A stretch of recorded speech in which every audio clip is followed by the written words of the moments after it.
Let's get ready to rumble!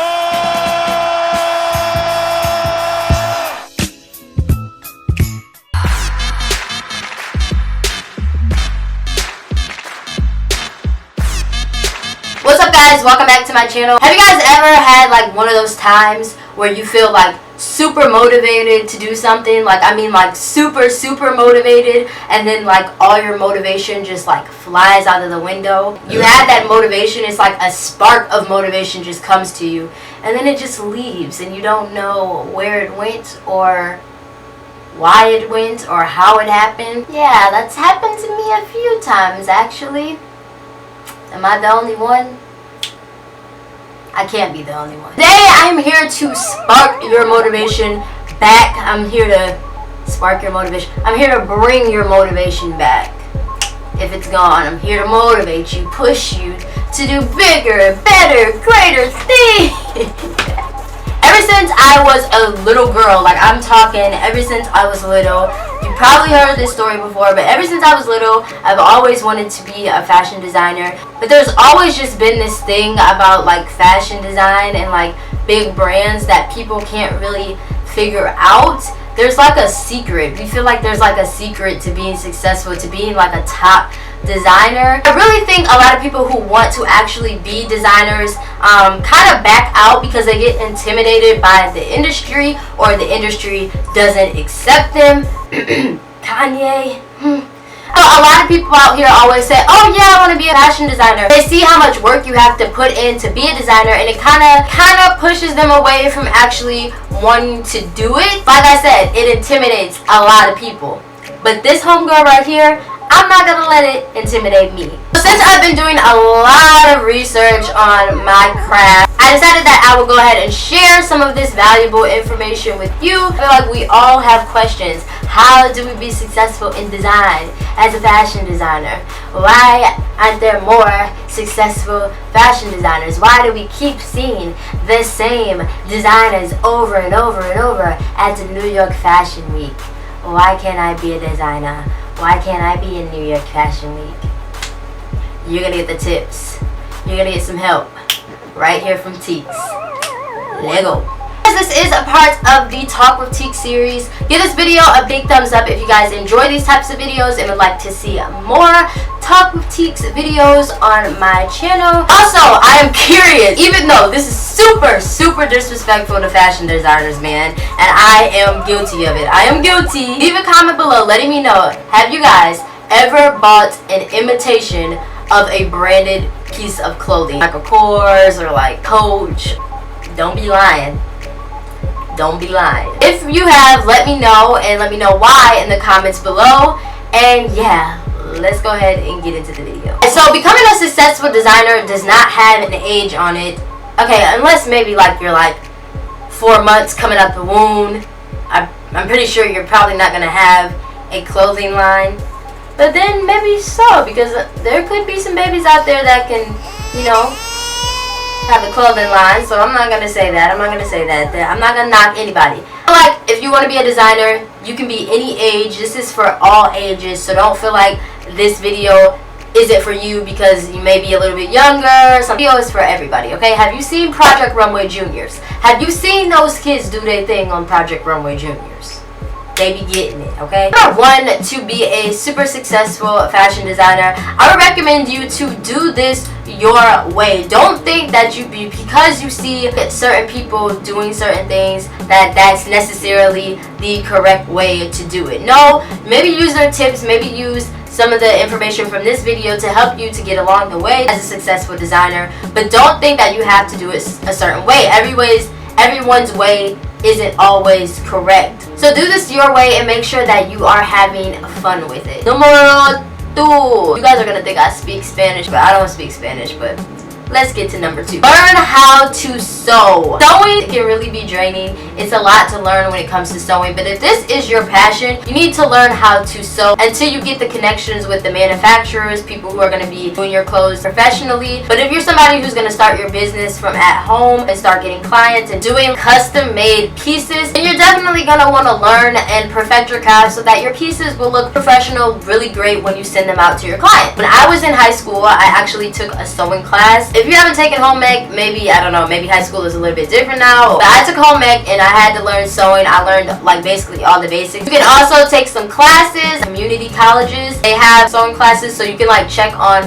maybe like a local community college in your area. You can try like Michael's, Hobby Lobby. You might have to pay a little bit for them, not too much, but you'll be able to learn the basics of sewing if you don't. Or maybe go to the fabric store. This has happened to me once and I kind of regret not asking. But people are always sitting down looking through the patterns. Go up to somebody and just start casually talking to them, asking them what they know about sewing. Are they willing to maybe teach? If you were to pay them one-on-one sewing thing somewhere, you know, maybe at their house, maybe somewhere, I don't know. But definitely just talk to people because you never really know. Another great way to learn is through books and YouTube. Oh my gosh, I go to the library and I always buy sewing books. Even when I went on vacation, I would take my sewing books with me and I would just learn and read. So like reading that stuff and just having it in my brain, I'll know when I go to the sewing machine, oh, I remember, you know, the book said to do this, or I can go back to the book. And I watch a lot of YouTube tutorials on how to sew. Number 3, get a team. This is something that I don't actually have yet, but I am working on, is getting a team of people together to help you. You're definitely not going to be able to do all of this alone. If you have a weak area in pattern making, hire somebody who actually knows how to make patterns. If you have a weak area in sketching, then you're probably going to want to hire somebody to help you sketch. Hire your family so they don't have to work 9 to 5s, or hire some of your friends. Number 4, be 100% loyal to your brand. This is going to help you be super successful. Now, if you are making t-shirts, you might not want to go out and keep wearing your competitors' t-shirts. Wear your own designs. If you know you're about to be at a big event where there's going to be really cool people, or you know, people that you know might see your designs and be like, hey, where'd you get that? Wear it. I notice when I wear other people's products all the time,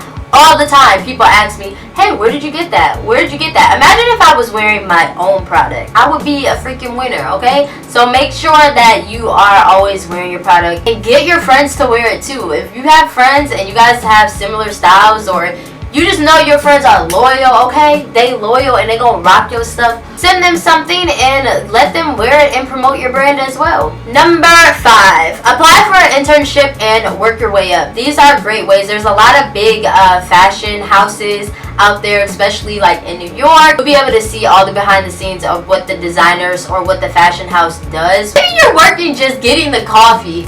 Who knows? But you can always, you know, try to reel your way in when you get into the internship, and you can be like, hey, you know, I'm really interested in learning about pattern making. Do you guys think you can maybe put me in the room where the pattern makers are? You know, that's how you'll learn and get the experience. If you're watching this right now, put your hand over your heart and say, I'm going to be a successful fashion designer, and then put your hand on your head and say, billionaire mind. So number 6 is to make sure you have a vision. A lot of people get into the industry and they just want to be designers, but they don't know exactly what they want to do. You need to get about 1 to 3 ideas of what you want to do, and you need to stick to those. I would definitely just recommend working on one thing. Know what your niche is going to be. Do you want to do hot couture? Do you want to do ready to wear? Do you want to have a fitness line? You have to start from one place. Then once you have that going and you're kind of familiar with things, you kind of nailed that down, then that's when you move on to your next task. But as long as you have your vision, don't worry about anybody else knowing about your vision. Know your vision, focus on your vision, and you'll be successful. 7, knowing your profits and your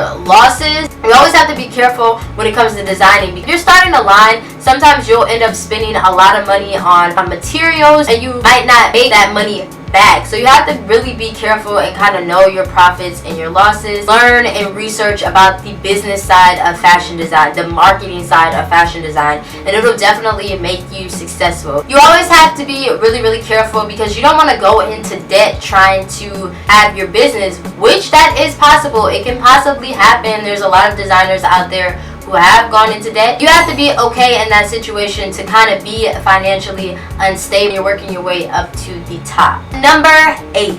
I know sometimes when you have a business or you have a brand, it's really hard to take advice from someone else, because you're like, hold up, ma'am, sir, this is my business, this is my baby. My rockabye baby on the treetop. Don't try to give me advice or you will get shot. But no, for real, like, I know there's been times where people have tried to give me advice and I have got offended sometimes because I'm like, you don't know, like, you don't know my struggle, like, stop trying to tell me how to run my business. But you cannot be like that in this industry, and you have to be able to take constructive criticism when people give it to you and when they're trying to help you, because all constructive criticism is trying to help you so that you will just learn. So take advice from people, especially the people who already know the industry. If they are willing to give you the advice, listen and soak it all in. Number 9, build relationships. This is definitely going to help you work your way up. When you build really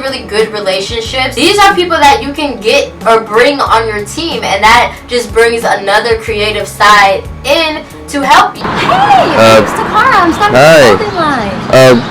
That's nice. I'm trying to build relationships. You know? What does that even mean? You should put your number in my phone. You can call me sometime. Look, I would. Yeah, so we can just exchange numbers. I'm about to come out with this huge fashion line. Wow, really? It's about to be huge. Is it big? I'm telling you, huge. We need to connect with each other. We need to network. Come on. But I think. You still haven't shaken my hand yet. Hold on. Okay, let me. Nice. It's nice to meet you. What's your name? Takara. All right, Takara. Remember me.